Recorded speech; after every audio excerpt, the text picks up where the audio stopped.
Okay, Okay. tell me. I'm ready. I want to hear what you have to Okay. say. I'd been planting milkweed seeds and didn't even know why I was planting them. Someone gave them to me. And this was like a couple years after I'd started planting the seeds. I'm in my backyard and I start seeing the butterflies. They probably were there all the time and I wasn't even noticing them.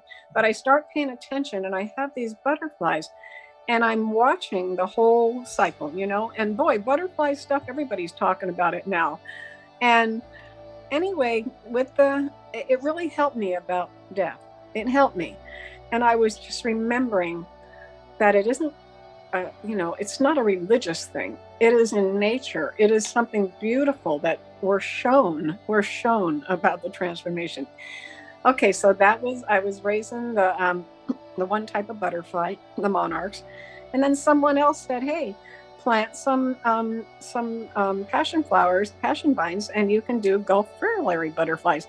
And I learned about them. They're so tiny, teeny tiny, but so delicate. And they would come right up to your face, they land on you and everything. That was softening my heart, and it was so beautiful. Well, guess what, honey? You know what? Now I've been raising, someone gave me eggs for the black swallowtail, and they are so beautiful.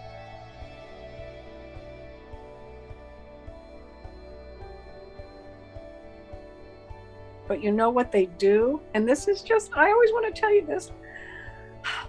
Before the other butterflies, when they know it's time, they just somehow know it's time. And they go up to the top of the cage and they hang upside down and they're getting ready to make their chrysalis. Oh my gosh. I'm finding myself in the black swallowtail, and I think some other people are too. The black swallowtail, when they know it's time, they don't go up and joyfully submit like the other ones. They are in a mad scramble around that enclosure, going crazy, it looks like. You're thinking, what are they doing? What are they doing? You know what? And then they let go with this goopy stuff that all comes out of them because they have to purge before they go into their transformation. Oh my I gosh. always want to tell you that. And so this mad scramble, I feel at my age and with my health, I'm trying to work so much in, and you and Ken say, take your time. I want to take my time, but I'm in this purging thing, getting ready. That's absolutely beautiful. It is, huh? Because that's right where we're at.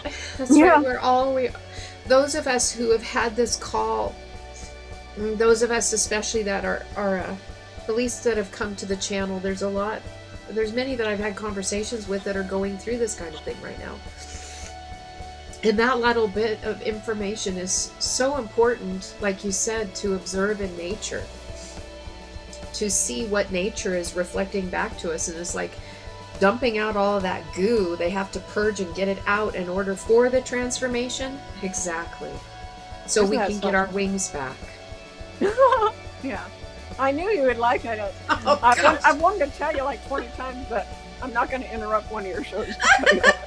Well, let me tell you, your heart is so beautiful. And I have felt that from like when I first met you, that you, please, whenever spirit puts things on your heart, please share. You have my permission. That's why I don't want to be on there just to hear my voice. It's really about the interaction, because we're all on this journey together, because I trust spirit in you, right?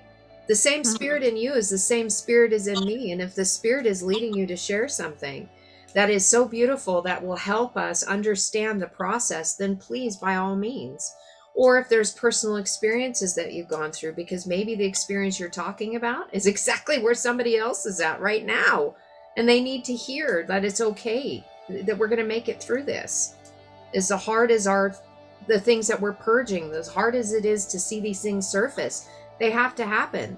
And we need to allow them to happen, because I believe that they're going to be ramping up. I don't think we're going to be ramping down. I think we're ramping up. So stop pushing them aside. Let them happen. Let them flow through. Let the goop out.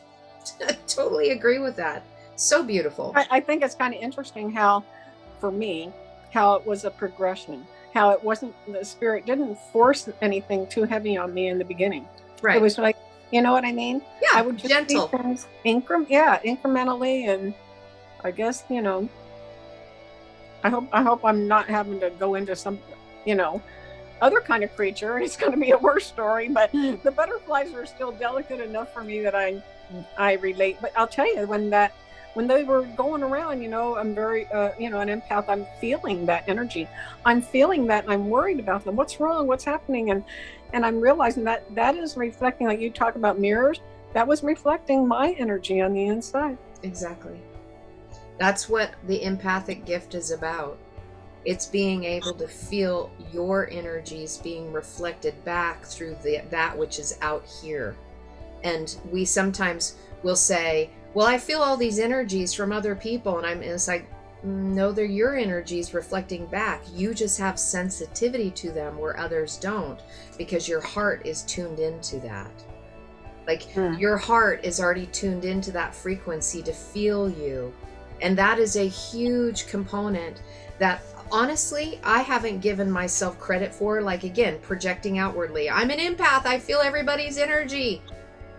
No, we're feeling our own. And that is an absolute gift, because that means we can really hone in and fine tune those skills to help us purge all of that stuff in our transformative process.